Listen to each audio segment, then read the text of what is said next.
Nagpapalpitate dito. Okay lang ba kayo? Parang nawawala na nga ako sa framing eh.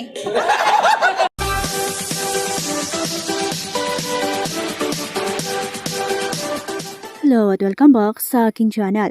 Chris Lawrence at Katrina Halili maraming nakilig sa kanilang pagkanta.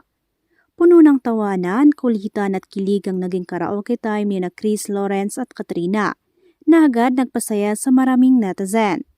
Sa bawat birit, tawanan at sabla, ramdam na ramdam ang saya at natural na bonding. Hindi man perpekto ang boses, perpekto naman ang vibes. Kaya naman halos hindi mapigilan ng mga manunood ang mapangiti at matawa sa bawat eksena. Habang abala sina Chris at Katrina sa pagkanta, hindi rin napigilan ng mga nasa paligid ang makaramdam ng kilig, lalo na ang kameraman, na halatang nahihirapang mag-focus dahil sa sweet at light na aura ni na Chris at Katrina. Gitna ng tawanan at kantahan, pabirong saad ni Katrina, parang may nagpapalpitate dito, nakakakilig, na lalong nagpasabog ng tawa at kilig sa buong lugar. Narito at ating panuorin ang kabuuan ng video.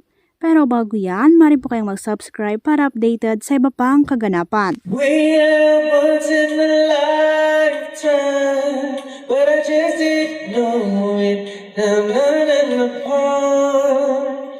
A second once in a lifetime isn't too much to ask. I swear from the heart.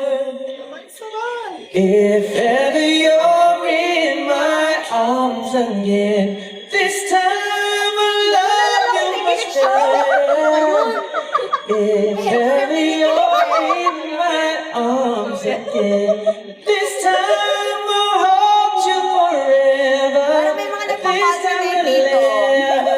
Okay lang ba kayo? Parang nawawala na nga ako sa framing eh. Sa sobrang kilig. May audio ba ako? Nawawala po kami sa Parang ano po, framing. kailangan namin ng mga ambulance dito para nagpa-palpitate na yung mga tao dito. Nawawala po kami sa Ay, framing. sis! Nakakakilig! Ayan po, nagpa-palpitate na po yung mga kasama natin dito. Tubig muna kayo, guys. Papasok ako ni Go. Ganun mo. Akin yung cut. Ayun pa isa. Ayun ang dalawa. Bigla naging love. We love you, KK. Parang aso.